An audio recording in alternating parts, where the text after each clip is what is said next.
ઘણી ફેમિલીઝને લાગે છે કે હોસ્પિસ કેર બસ એક જ પ્રકારની હોય છે. તમારા પ્રિય વ્યક્તિ હોસ્પિસ શરૂ કરે તો ટીમ આવવાનું શરૂ કરે અને બસ એટલું જ. પણ હોસ્પિસ કેર હેઠળ કેરના ખરેખર 4 અલગ અલગ લેવલ હોય છે. એક લેવલ એ રેગ્યુલર કેર માટે હોય છે, જ્યાં તમારા પ્રિય વ્યક્તિ રહે છે ત્યાં. એક લેવલ સિમ્પટમ્સ ક્રાઇસિસ સમયે ઘર પર વધારે કેર લાવે છે. એક level short term inpatient care આપે છે, જ્યારે લક્ષણો ઘરે મેનેજ ના થઈ શકે ત્યારે.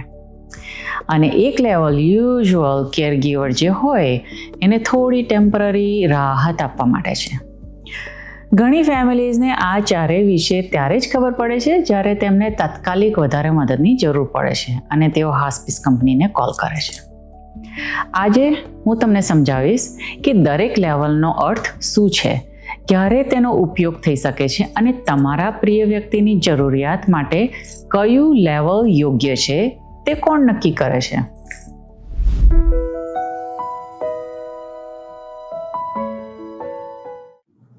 હેલો, હું રૂપલ છું. હું હોસ્પિસ અને પેલિએટિવ કેર રજિસ્ટર્ડ નર્સ છું. ગયા એપિસોડમાં આપણે CMS એટલે કે સેન્ટર્સ ઓફ મેડિકેર અને મેડિકેડ સર્વિસીસ વિશે વાત કરી હતી. આપણે IDG વિશે પણ વાત કરી હતી, એટલે કે જે હોસ્પિસ ટીમ મળીને પેશન્ટના કેર પ્લાન ઉપર કામ કરે છે, આખો પ્લાન તૈયાર કરે છે. આજે આપણે એ જ માહિતી પર આગળ વધીએ.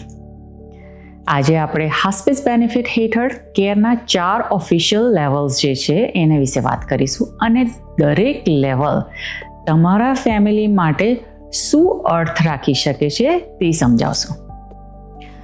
શરૂઆત કરતા પહેલાં આ માહિતી યુનાઇટેડ સ્ટેટ્સમાં મેડિકેર હોસ્પિસ બેનિફિટ હેઠળ મળતી હોસ્પિસ કેર માટે છે. અલગ કન્ટ્રીઝમાં સર્વિસ કવરેજ અને રૂલ્સ અલગ હોઈ શકે છે. કેટલાક કન્ટ્રીઝમાં હોસ્પિસ માટે ઇન્સ્યોરન્સ કવરેજ મળતું પણ ન હોય. જો તમે યુનાઇટેડ સ્ટેટ્સની બહાર રહેતા હો તો પણ આ માહિતી તમને ઉપલબ્ધ હોઈ શકે છે તેવા અલગ અલગ સપોર્ટ સમજવામાં મદદ કરી શકે છે. પણ જ્યાં તમે રહો છો ત્યાં નામ, એનું કવરેજ અને એની રિક્વાયરમેન્ટ જરૂરિયાત અલગ હોઈ શકે છે. તો સંભાળનું લેવલ કોણ નક્કી કરે છે? 4 લેવલ સમજતા પહેલાં એક મહત્ત્વની વાત સમજવી જરૂરી છે. હોસ્પિસ કેરનું લેવલ ફક્ત પેશન્ટના ડાયગ્નોસિસ કે એની બીમારીના નામ પરથી જ નક્કી થતું નથી. 2 પેશન્ટ્સને એક સેમ જ બીમારી હોઈ શકે છે, છતાંય તેને કેરના અલગ અલગ લેવલની જરૂર પડી શકે છે જુદા જુદા ટાઈમે. લેવલ એ વાત પર આધારિત છે કે પેશન્ટને અત્યારે કયા પ્રકારની મદદની જરૂર છે. તો CMS ફેડરલ રૂલ્સ અને ગાઈડલાઇન્સ નક્કી કરે છે. હોસ્પિસ ટીમ શું થઈ રહ્યું છે તેનું અસેસમેન્ટ કરે છે, તપાસણી કરે છે અને પેશન્ટની જરૂરિયાતો ડોક્યુમેન્ટ કરે છે, લખે છે અને એના ઉપરથી કયું લેવલ યોગ્ય છે તે નક્કી કરે છે. લેવલ બદલાઈ પણ શકે છે. તો ચાલો દરેક લેવલ સમજીએ. Level 1 routine home care. આ હોસ્પિસ કેરનું સૌથી સામાન્ય બેઝિક લેવલ છે. ક્યારે ઉપયોગ થાય છે? પેશન્ટના લક્ષણો કન્ટિન્યુઅસ નર્સિંગ કેર વગર ઘરે મેનેજ થઈ શકે છે. એટલે કે ફેમિલી દ્વારા ઘરે રોજના ધોરણે ઓછી મેડિકેશન મેનેજમેન્ટ સાથે પેશન્ટ કમ્ફર્ટેબલ રહે છે. કેર પેશન્ટ જ્યાં રહે છે ત્યાં આપવામાં આવે છે, જેમ કે ઘર હોય, અસિસ્ટેડ લિવિંગ, નર્સિંગ ફેસિલિટી વગેરે. સર્વિસમાં આ સામેલ થઈ શકે છે. Nursing visits, hospice aide visit, social worker, chaplain અથવા તો સ્પિરિચ્યુઅલ કેર જે પણ આપણે આવતા હોય તે, વોલન્ટિયર સર્વિસ, અંતિમ બીમારી સાથે સંબંધિત મેડિકેશન્સ, મેડિકલ ઇક્વિપમેન્ટ, ધારો કે બેડને એવું હોય અને સપ્લાઈઝ, બીજા સપ્લાઈઝ જેવી જરૂર હોય તે. મુખ્ય વાત, CMS દ્વારા નર્સિંગ, સોશિયલ વર્ક અથવા ચેપ્લિન આ બધી વિઝિટો માટે કોઈ મિનિમમ નંબરની જરૂર નથી હોતી. એ કેટલી વાર આવે એ પેશન્ટની જરૂરિયાત પ્રમાણે ઇન્ડિવિજ્યુઅલાઇઝ એટલે કે દરેકની અલગ અલગ પ્લાન તૈયાર કરવામાં આવે છે. એ લોકો લખાણ કરે છે, ડોક્યુમેન્ટ કરે છે અને તૈયાર કરે છે. લેવલ 2 કન્ટિન્યુઅસ હોમ કેર, અને કન્ટિન્યુઅસ કેર પણ કહેવામાં આવે છે. ક્યારે ઉપયોગ થાય છે? પેશન્ટ એવી ક્રાઇસિસ પીરિયડમાં એટલી ખરાબ પરિસ્થિતિમાં હોય છે જ્યાં કમ્ફર્ટ જાળવવા અને ખરાબ લક્ષણોનું મેનેજ કરવા માટે મુખ્યત્વે સ્કિલ્ડ નર્સિંગ કેરની જરૂર પડે છે, એટલે કે નર્સની જરૂર પડે છે. હેતુ એ છે કે પેશન્ટ ઘરે રહી શકે અને હોસ્પિટલ જવાની જરૂર ના પડે. તો આના ઉદાહરણો આપીએ. અનકન્ટ્રોલ્ડ પેઇન, કે જ્યાં દુખાવો સહન નથી થતો અને મેનેજ નથી થતો. શ્વાસ લેવાની તકલીફમાં રિલીફ નથી થતું, એમાં શાંતિ નથી મળતી. સિવિયર એજિટેશન એન્ડ રેસ્ટલેસનેસ, કે જ્યાં આગળ એમને ચેન જ નથી પડતું, માથું હલાવતા હોય, શ્વાસ લેતા હોય, પડખા ફર્યા કરતા હોય. તો એ કમ્ફર્ટ મેળવવા માટે મેડિકેશન જે હોય એના ડોઝ વારંવાર ચેન્જ કરવાની જરૂર પડતી હોય. તો એ જે અનકન્ટ્રોલ્ડ લક્ષણો જે હોય છે એને મેનેજ કરવા માટે કન્ટિન્યુઅસ કેર માટે CMSની રિક્વાયરમેન્ટ જુદી છે. 24 કલાકમાં ઓછામાં ઓછું 8 કલાકની કેરમાં અડધા વખતે કે અડધાથી વધારે એક નર્સ હોવી જરૂરી છે. એ નર્સ એક રજિસ્ટર્ડ નર્સ હોઈ શકે છે, કાં તો લાયસન્સ પ્રેક્ટિસ નર્સ હોઈ શકે છે. અને એના દ્વારામાં કેર આપવામાં આવે છે. કેમ? કારણ કે દવાના ડોઝીસની ફ્રિકવન્ટલી ચેન્જ કરવાની જરૂર પડે છે.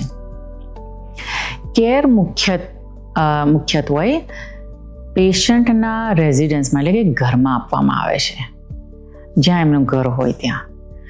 કન્ટિન્યુઅસ હોમ કેર ટેમ્પરરી છે, ખાલી ટૂંક સમય માટે છે.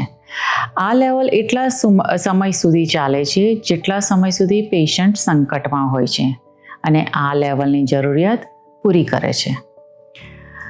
લક્ષણો વધુ કંટ્રોલમાં આવ્યા પછી, પેશન્ટ કમ્ફર્ટેબલ થયા પછી, હોસ્પિસ ટીમ પેશન્ટને ફરી આકાર કરે છે અને પેશન્ટને રૂટીન હોમ કેર પર પાછા મૂકી શકે છે.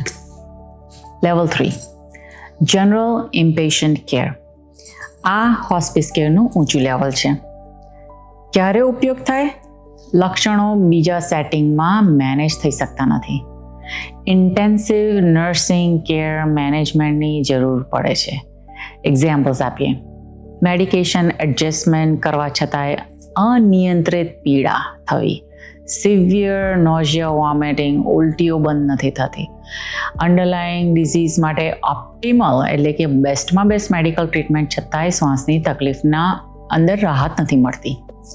પછી ઘણાને બહુ જ બધા ઊંડા ઘા છે, બધા કોમ્પ્લેક્સ વૂન્ડ છે, જે બધા બહુ કોઈ બેડમાં રહ્યું હોય લોંગ ટાઈમ સુધી તો એને ઊંડા પેલા જામા પડી જાય છે. સિવિયર ટર્મિનલ એજિટેશન, કે છેલ્લે એમને ચેન નથી પડતું, પેશન્ટ પડખા ફર્યા જ કરે છે. તો એવા જ્યારે સિમ્ટમ્સ હોય ત્યારે એમને ઇનપેશન્ટ લેવલમાં દાખલ કરે છે. હવે એ ક્યાં હોય છે? તો Medicare certified hospice inpatient unit, એ હોસ્પિસનો એક વિભાગ છે, એક અંગ છે. પછી કોન્ટ્રાક્ટ કરેલો હોસ્પિટલનો બેડ, કાં તો નર્સિંગ ફેસિલિટીમાં કોન્ટ્રાક્ટ કરેલો હોસ્પિસનો એક બેડ. અને અહીંયા મુખ્ય વાત એ છે કે GIP જે લેવલ ઓફ કેર છે એ ટૂંક ગાળા માટે છે. એ લક્ષણો જે છે એની વ્યવસ્થા કરવા માટે છે, લાંબા ગાળા માટે નથી. લાઈક નર્સિંગ હોમમાં કોઈને રહેવા મોકલ્યા હોય એવું નથી, રાઈટ? કસ્ટોડિયલ સંભાળ માટે નથી. હોસ્પિસ ટીમે સિચ્યુએશન આકાર કરીને નક્કી કરવું પડે છે કે લક્ષણો પેશન્ટના કરંટ સેટિંગમાં મેનેજ થઈ શકે છે કે નહીં. ધ્યેય લક્ષણોને કંટ્રોલમાં લાવવાનો છે. એ થઈ જાય પછી હોસ્પિસ પેશન્ટને ફરી આકાર કરે છે અને અસેસ કરે છે અને પેશન્ટને રૂટીન હોમ કેર પર પાછા લઈ જાય છે. Level 4 inpatient respite care. આ કેર ગીવરને ટેમ્પરરી રાહત આપવા માટે છે. મુખ્ય રીતે આ કેર ગીવર માટે છે. ક્યારે ઉપયોગ થાય? ફેમિલી અથવા કેરગીવરને કેરગિવિંગ જવાબદારીઓમાંથી થોડી રાહત જોઈએ. કેરગિવિંગ બર્નઆઉટમાંથી રાહત માટે, ધારો કે તેમને સોશિયલ ઇવેન્ટ બી અટેન્ડ કરવું હોય પણ પોતાના પ્રિય વ્યક્તિને અનએટેન્ડેડ એટલે કે ધ્યાન વગર છોડવા માંગતા નથી, કદાચ તમે ઘણા અઠવાડિયાથી તમારા પ્રિય વ્યક્તિને દિવસ અને રાત કેર કરીને થાકી ગયા છો. કદાચ તમે ઘણા મહિનાઓથી રાત્રે આખી ઊંઘ લીધી નથી. કદાચ તમને કોઈ મહત્ત્વની ફેમિલી બીજી જવાબદારી છે એ સંભાળવાની જરૂર પડે છે. અથવા કદાચ તમે શારીરિક અને ભાવાત્મિક રીતે થાકી ગયા છો અને થોડા દિવસ આરામ કરવાની જરૂર છે. કેટલાક કેરગીવર્સ બ્રેક લેવાનું વિચારતા બી નથી, કારણ કે તે એમાં દોષી ફીલ કરે છે, ગિલ્ટી ફીલ કરે છે. પણ આરામની જરૂર પડવી એ તમને ખરાબ કેરગીવર બનાવતું નથી. તેનો અર્થ એ છે કે તમે માણસ છો, મનુષ્ય છો. આ સમયે પેશન્ટના લક્ષણો જનરલ ઇનપેશન્ટ કેર રિક્વાયર કરતા નથી. પેશન્ટ ઘરે રૂટીન હોસ્પિસ કેરમાં હોય છે અને આરામદાયક હોય છે. આ સર્વિસ માત્ર ફેમિલીને શોર્ટ બ્રેક, રોજની જવાબદારીઓમાંથી એક શોર્ટ બ્રેક લેવા માટે અવેલેબલ છે. તો ક્યાં આપી શકાય છે આ કેર? સર્ટિફાઈડ હોસ્પિસ ઇનપેશન્ટ યુનિટમાં, કાં તો હોસ્પિટલ કે સ્કિલ નર્સિંગ ફેસિલિટીમાં હોસ્પિસ કોન્ટ્રાક્ટ કરેલું હોય તેમાં.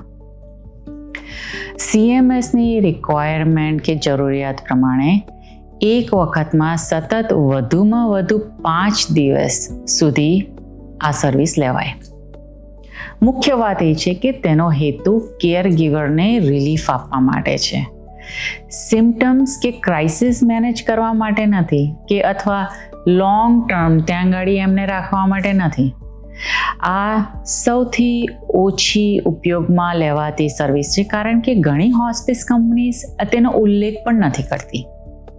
એવું નથી કે તેઓ આ કેર આપવા માંગતા નથી, પણ કદાચ તેમની પાસે હોસ્પિટલ અથવા નર્સિંગ ફેસિલિટી સાથે કોન્ટ્રાક્ટ ના હોય, અથવા એક સાથે ઘણા પેશન્ટ્સને સપોર્ટ કરવા માટે અવેલેબલ બેડ્સ ના હોય, કાં તો ખૂબ લિમિટેડ હોય. પરંતુ ફેમિલી તરીકે જો તમને જરૂર હોય તો તમારા હોસ્પિસ ટીમને એડવાન્સમાં, એટલે પહેલેથી પૂછો, જેથી તેઓ તમારી જરૂરિયાત પ્રમાણે પ્લાન કરી શકે છે. ફરીથી, respite care long term placement જેવી નથી. ઓનલી 5 દિવસ, 5 days at a time. Caregiver request કરે ત્યારે દરેક વખતે ઓટોમેટિકલી અવેલેબલ હોવું એ પણ જરૂરી નથી. હોસ્પિસને સિચ્યુએશન રિવ્યૂ કરવી પડે છે, અરેન્જમેન્ટ્સ કરવા પડે છે, અને અવેલેબલ અપ્રૂવ્ડ બેડ્સ જે હોય તે શોધવા પડે છે. એટલા માટે કમ્પ્લીટલી થાકી જાઓ, એક્ઝોસ્ટ થાવ ત્યાં સુધી, ત્યાં પહોંચો તે પહેલાં મદદની જરૂર હોય તો પૂછી લો. તમે પૂછી શકો છો, આ હોસ્પિસ રેસ્પિટ કેર પ્રોવાઈડ કરે છે? રેસ્પિટ કેર દરમિયાન મારા પ્રિય વ્યક્તિ ક્યાં રહેશે? રેસ્પિટ અરેન્જ કરતાં પહેલાં શું કરવાની જરૂર પડશે? તમને કેટલો એડવાન્સ નોટિસની જરૂર છે? કેટલા વહેલા કહેવું પડે?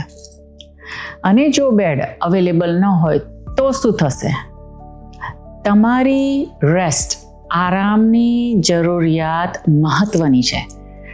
હોસ્પિસ ટીમ સાથે વાત કરીને ક્યારે એ સપોર્ટ અવેલેબલ હોઈ શકે છે તે પૂછવાનો એક વેલિડ રીઝન છે. અહીં એક ઇમ્પોર્ટન્ટ રિમાઇન્ડર છે. ફેમિલીઝ શું જોઈ રહ્યા છે તે હોસ્પિસને કહી શકે છે અને વધારે હેલ્પ માંગી શકે છે. પણ આ 4 લેવલ એવા અપગ્રેડ્સ નથી કે ફેમિલીઝ ઈચ્છા મુજબ પસંદ કરી લે. હોસ્પિસ ટીમને પેશન્ટ અથવા કેરગીવરની સિચ્યુએશનને આકાર કરવી પડે છે અને એને કયું લેવલ મેડિકેર જરૂરિયાતો પૂરી કરે છે તે ડોક્યુમેન્ટ કરવું પડે છે, લખવું પડે છે. જો પેશન્ટના લક્ષણો ચેન્જ થાય તો હોસ્પિસને કોલ કરો. જો કેરગીવર ખૂબ થાકી રહ્યો હોય તો હોસ્પિસને કહો. ટીમ એ જરૂરિયાતનો જવાબ આપી શકતી નથી જેના વિશે તમને ખબર જ ના હોય. જો તમારી ફેમિલી હોસ્પિસ યુઝ કરી રહી છે અને તમને ખબર નથી કે કયું લેવલ લાગુ થાય છે, અથવા હોસ્પિસ ટીમને શું પૂછવું તે ખબર નથી, તો ક્યારેક કોઈ હોસ્પિસ કેર સમજતા વ્યક્તિ સાથે સિચ્યુએશન ડિસ્કસ કરવાથી મદદ મળે છે. આ જ કામ હું ફેમિલીઝ સાથે 1-on-1 કરું છું. હું ફેમિલીઝને તેઓ શું જોઈ રહ્યા છે તે સમજવામાં, તેના પ્રશ્નો તૈયાર કરવામાં, ઓર્ગેનાઇઝ કરવામાં અને કેર ટીમ સાથે, હોસ્પિસની ટીમ સાથે નેક્સ્ટ વાર્તાલાપ માટે પ્રિપેર કરવામાં મદદ કરું છું. લિંક નીચે ડિસ્ક્રિપ્શનમાં છે. જો આ વિડીયો તમને મદદરૂપ થયો હોય તો કૃપા કરીને તેને કોઈ કેરગીવર અથવા ફેમિલી મેમ્બર સાથે શેર કરો જેને આ માહિતીની જરૂર હોઈ શકે છે. અને જો તમે હજુ સુધી સબસ્ક્રાઇબ નથી કર્યું તો પ્લીઝ સબસ્ક્રાઇબ કરો. હું દર અઠવાડિયે નવો વિડીયો પોસ્ટ કરું છું. કમેન્ટ્સ માટે એક ક્વેશ્ચન છે. આ વિડીયો જોતા પહેલાં શું તમને ખબર હતી કે મેડિકેર હોસ્પિસ કેરના 4 લેવલ હોય છે? નીચે યસ કે નો ટાઈપ કરો. તમારો જવાબ બીજા કેરગીવરને એ ફીલ કરવામાં મદદ કરી શકે છે કે તેમને ખબર ન હતી તો પણ તેઓ એકલા નથી. વધુ માહિતી માટે મેં ઓફિશિયલ CMS હોસ્પિસ લિંક ડિસ્ક્રિપ્શનમાં મૂકી છે. હું રૂપલ. આ એપિસોડ જોવા માટે ખૂબ ખૂબ આભાર. હવે હું તમને મળીશ નેક્સ્ટ વીક.